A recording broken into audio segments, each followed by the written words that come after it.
लड़ाई है यहाँ संविधान और मनुस्मृति की, जिसको बाबा साहब ने 25 दिसंबर 1927 को जला दिया था, और ये बैकडोर से पूरी मनुस्मृति लागू की जा रही है, और जो ना बिल्कुल गुलाम बनाने का षड्यंत्र रचा जा रहा है। 2-4 तारीखें बताऊंगा, वो देखना। मोदी जी कहते हैं ना, संयोग एक प्रयोग है। ज्यादा पीछे नहीं जाकर के, जैसे ही 9 अगस्त 1990 को मंडल कमीशन की रिपोर्ट लागू हुई, तो बीजेपी ने अपना समर्थन वापस लेके सरकार गिराई, और 25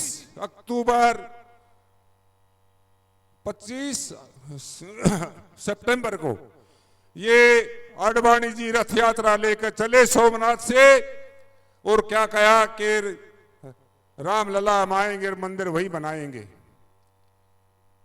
और वो रथ कैसे कैसे पहुंचा, कितने लोग शहीद हुए, और उस रथ का समापन कैसे हुआ 6 दिसंबर 1992 को बाबरी मस्जिद ढाके। ये देखो 6 दिसंबर ही क्यों चुना। 6 दिसंबर बाबा साहब का महापरिनिर्वाण दिवस होता है। उसके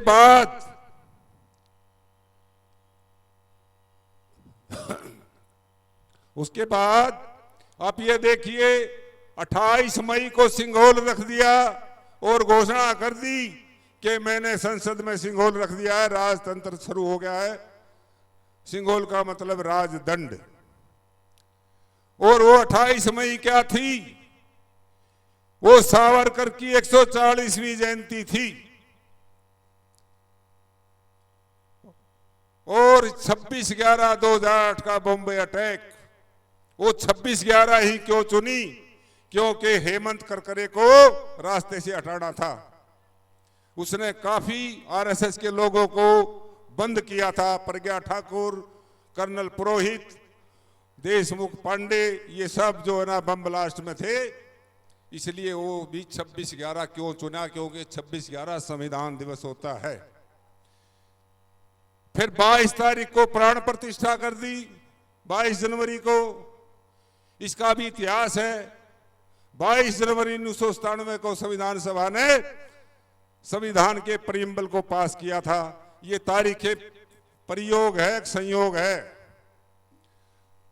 अब लड़ाई है यहाँ संविधान और मनुस्मृति की, जिसको बाबा साहब ने 25 दिसंबर 1927 को जला दिया था, और ये बैकडोर से पूरी मनुस्मृति लागू की जा रही है, और जो ना बिल्कुल गुलाम बनाने का षड्यंत्र रचा जा रहा है। लेटरल एंट्री, अग्निवीर, जो भी योजनाएं हैं, अभी जैसे 3% डीए बढ़ा था, उस दिन आंकड़ा आया था कि केंद्रीय कर्मचारियों की जो कार्य में अभी हैं सेवारत, उनकी संख्या 49 लाख है, और रिटायर्ड की 65 लाख है।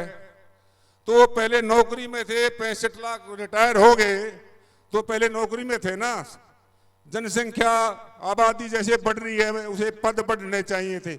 16 लाख नौकरी तो सेंट्रल गवर्नमेंट की खा गए 10 साल में। ये किसी को नौकरी नहीं है, रोजगार नहीं है। कहां गए वो आधे 2 करोड़ रोजगार? बहनों भाइयों, महंगाई की बहुत हुई मार। अब के मोदी सरकार, आप लोगों को बिल्कुल 5 किलो राशन पर रखा जाएगा, इसकी तो गारंटी है।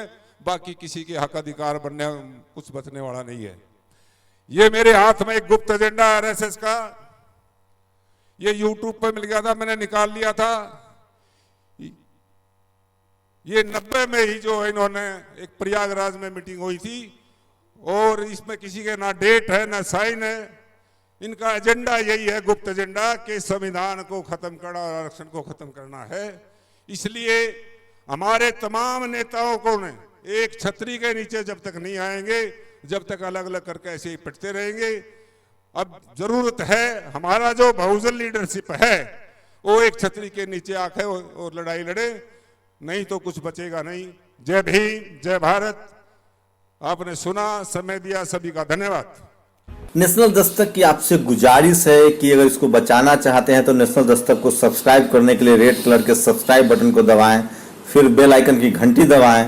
नेशनल दस्तक को बचाने के लिए बहुत जरूरी है कि हर खबर को शेयर करें, लाइक करें, कमेंट जरूर करें।